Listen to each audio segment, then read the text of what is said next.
Chers auditeurs, Dear listeners, bonjour. welcome in Comme d'Archi Podcast Season 4 Saison 4, dans le monde fascinant des architectes. and in the architectural projects. Je suis Anne-Charlotte Deponte, passionnée d'architecture et docteur des universités en histoire de l'archi. I am one of the spokespersons of Anne-Charlotte, who is a PhD in architecture history. Merci Thank you d'être avec moi aujourd'hui. to be with us today. Et And maintenant, now, lundi en français, place au talent. and Wednesday, let's talk projects. In English, of course. Bienvenue dans Comme d'Archi.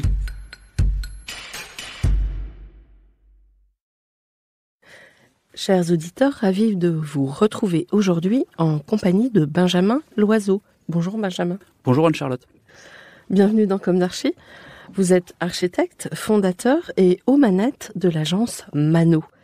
D'emblée, ce qui compte, c'est la transversalité. Pour vous, la seule méthode donnant la possibilité de saisir la multiplicité des attendus d'un projet au XXIe siècle. Vous travaillez en agilité avec des partenaires, vous voulez comprendre le contexte, les attentes des usagers et les besoins des professionnels, tels qu'ils ne cessent de se transformer avec la transition énergétique.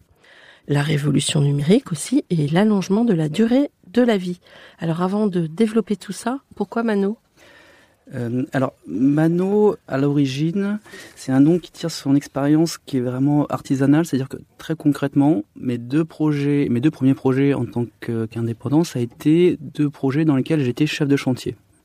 Donc Mano, le travail à la main, l'aspect artisanal. Donc j'étais vraiment confronté à la matière. Confronté à la matière et confronté à une relation au projet dans lequel moi je travaille de mes mains. Et c'est devenu après une pratique plutôt hybridée. Donc, qui vient remettre en question les façons classiques du processus architectural pour essayer de trouver une méthode plus horizontale de produire du bâti. Alors, on va commencer par le début. Quel est votre parcours ? Quelle a été votre jeunesse ? Où s'est ancrée votre envie d'architecture ? Et quelles ont été vos études ? Alors, moi, je suis né à Chartres en 83. J'ai été bercé par la cathédrale de Chartres. Je pense qu'elle a influencé ma pratique jusqu'à aujourd'hui, puisque mon cours d'histoire-géographie la fenêtre donnait sur cette cathédrale, et donc j'avais trouvé ma place à côté de cette fenêtre, et j'ai passé mon temps à regarder cette cathédrale et la dessiner. Et il y a déjà cette fascination, je pense, pour ce bâti incroyable qui domine toute une ville, et qui 1000 ans après la domine encore aujourd'hui. Et la campagne. Et la campagne, bien sûr. Et donc suite à ça, je suis parti faire mes études à Paris. J'ai été diplômé en 2008 et j'ai très rapidement derrière voulu partir à l'étranger. Donc je suis parti presque 2 ans à Shanghai avec Architecture Studio, et ensuite je suis parti 4 ans aux États-Unis dans une grosse boîte d'architecture qui s'appelle Handel Architect, qui fait principalement notamment des immeubles de grande hauteur un peu partout dans le monde. Impressionnant. Alors, on va retourner un tout petit peu en arrière. Quelle école d'archi ? Alors je vais être très précis, j'étais aux Ateliers La Seine. Et à l'intérieur des ateliers La Seine, j'étais à l'atelier Bataille. J'ai eu la chance d'être une des toutes dernières promotions qui avait un atelier qui avait une vue sur le Louvre. Et qui était vraiment intégré au sein des Beaux-Arts, c'est-à-dire que l'atelier qui était au-dessus du mien était celui d'Annette Messager, des dessinateurs. Celui qui était en dessous du mien était celui de Giuseppe Pennone. Beaucoup d'influence alors. Beaucoup d'influence, et celui qui était en face était celui de Jean-Michel Abérola, des peintres, avec qui j'ai gardé beaucoup de contacts encore aujourd'hui. Donc j'ai eu la chance de grandir dans cet environnement tel qu'il existait avant 68 finalement, où l'architecture et les arts en général sont mélangés et forment un tout. Oui, avec une appétence pour la créativité très importante.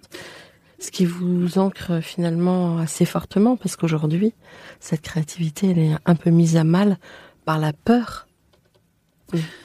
Oui, par la technicité et par le côté ingénierial de notre métier, absolument. Et d'ailleurs, je le ressens puisque j'ai des amis, des confrères qui ont eu d'autres parcours, notamment à l'étranger. Je pense à l'Italie, je pense à l'Espagne, où ils ont un parcours, finalement, les architectes sont beaucoup plus liés aux ingénieurs. Et donc moi, j'ai plutôt un parcours Beaux-Arts. On sent qu'on n'a pas du tout la même façon d'appréhender le bâtiment. Ouais. Oui, c'est intéressant. D'autant qu'aujourd'hui en France, l'architecte n'a pas une liberté très très grande. Oui, on connaît tous Vous devez être très frustré alors, non ? Mais on essaye de pousser les murs. On essaie de pousser les murs, on trouve des solutions. Mais c'est une vraie remarque que vous faites. Retrouvez l'intégralité de cet épisode sur Apple Podcast, Acast, Deezer, Spotify.